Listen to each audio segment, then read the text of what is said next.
Hi, today we're going to be looking at 3.6 factoring polynomials. The goal of today's lesson is to make connections between a polynomial function and its remainder when divided by a binomial. And in this way, once you do make connections between the polynomial function and its remainder when divided by a binomial, that will allow you to factor complicated polynomials and then sketch graphs of them in an accurate manner. So first what we're going to do is we're going to divide this polynomial x cubed minus 13x squared plus 20x plus 20 by each of those of the following binomials by using synthetic division. Okay, so I'll just set this up briefly here, and then we can, I'll shut off the video and you can do the division yourself and then come back and check to make sure that you have done the division correctly. So let's, first of all, for synthetic division, we need an L bracket, and we put in all the coefficients of the polynomial in order of descending powers of the variable.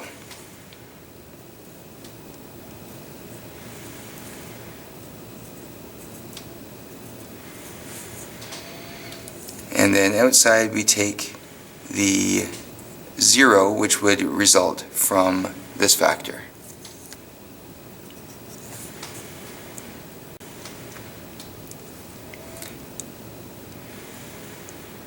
So once you set up your division like this, or the synthetic division in this way, you can also set up the rest of them in the same manner and do the division.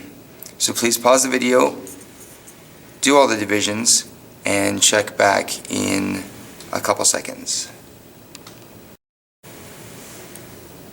Okay, so now that you have finished those divisions, we notice that the quotient in the first case would be 1, negative 8, negative 20, which corresponds to the coefficients of the remaining polynomial after this polynomial was divided by x minus 5, which then, because we're dividing an x cubed or a degree 3 polynomial by a degree 1 or a binomial, what we're going to be doing is we're going to be reducing the powers by 1, because if we divide x cubed by x, we get x squared, divide x squared by x, we get x, and we divide the x's, they would cancel out.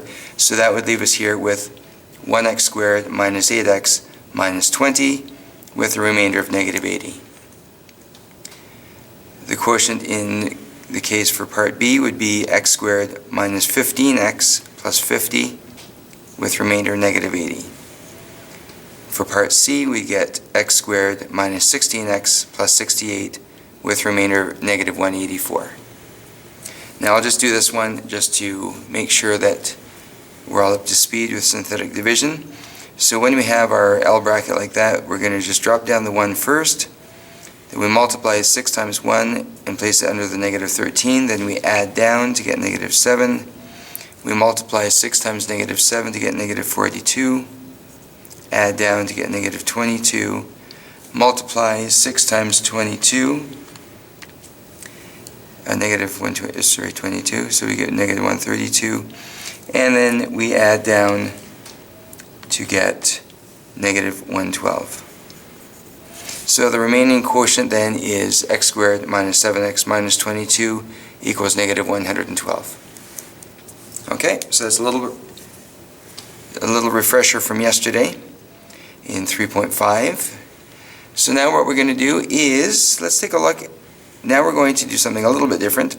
We're going to take the same polynomial. Now, as opposed to a polynomial expression like this, we're going to actually turn it into a polynomial function by just stating, okay, well that's going to equal f of x, so that's a function now. And we're now going to substitute in 5 in for x and evaluate f of x at 5, at negative 2, at negative 3, and 6. Okay, so please pause the video and evaluate each of those. Okay, now that you've finished evaluating those, let's just check here. So if we're evaluating f of 5, we substitute 5 in for all the x's of the polynomial function, and so we get 5 cubed minus 13 times 5 squared plus 20 times 5 plus 20. 5 cubed is 125. 5 squared is 25 times 13 gives us, or times negative 13 gives us negative 325. Plus 20 times 5 is 100 plus 20. When you add all that up, you get negative 80. So if we were then to substitute in negative 2 in for all the x's, we would end up getting negative 80 again. When you substitute negative 3 in for all the x's here, we get negative 184. And if you evaluate f of 6, we get negative 112. So now, one question I have to ask you is, what do you notice about these results? How do they compare with something that you see in the results of the first example where we're dividing?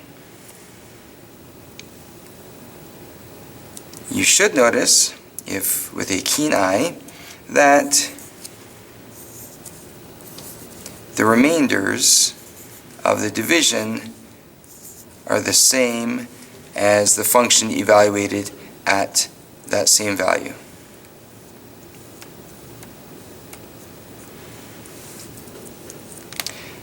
Henceforth, we have come up with what's called the remainder theorem. So when a polynomial function p of x is divided by x minus k, as it was done in this first example, then the remainder is just p of k. So that is, if we were to take x minus k, set it equal to 0, and solve, we get x equals k. And substitute that value into the polynomial like we did in the second example. That would then give us the same result of the remainder as if we were to divide the polynomial by x minus k. Now suppose we're dividing by some binomial where there's a coefficient in front of x. Same kind of thing can be done. If we set jx minus k equal to 0 and then solve for x, we get jx equals k, and then x equals k divided by j. So if we were to substitute k divided by j in for x in the polynomial function, we would get the same result. That would be the remainder when dividing the polynomial by that binomial. Okay, so now let's take a look at the proof of this case. Since this is the more complicated case, we can take a look at this proof instead of the first one, which is a little bit more straightforward. So the proof goes like this. We're dividing p of x by this binomial jx minus k. And so then what we're going to do is we're going to say that the polynomial evaluated at k minus j, or k divided by j, equals the remainder.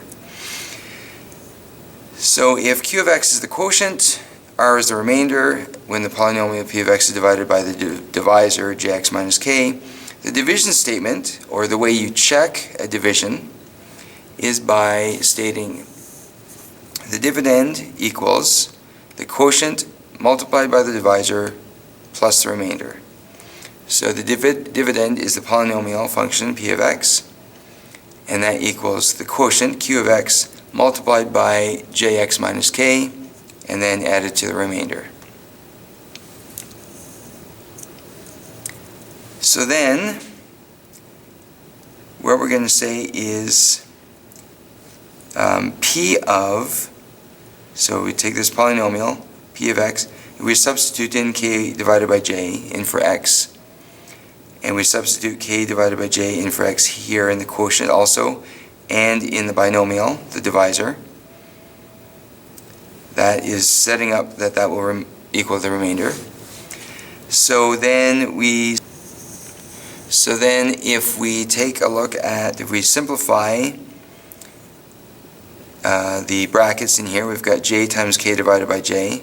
The j's will cancel, that leaves us with k. And then k minus k, that just gives us 0.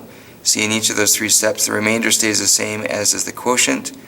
And then, being that k minus k gives us 0, and 0 multiplied by the quotient, that will obviously give you 0.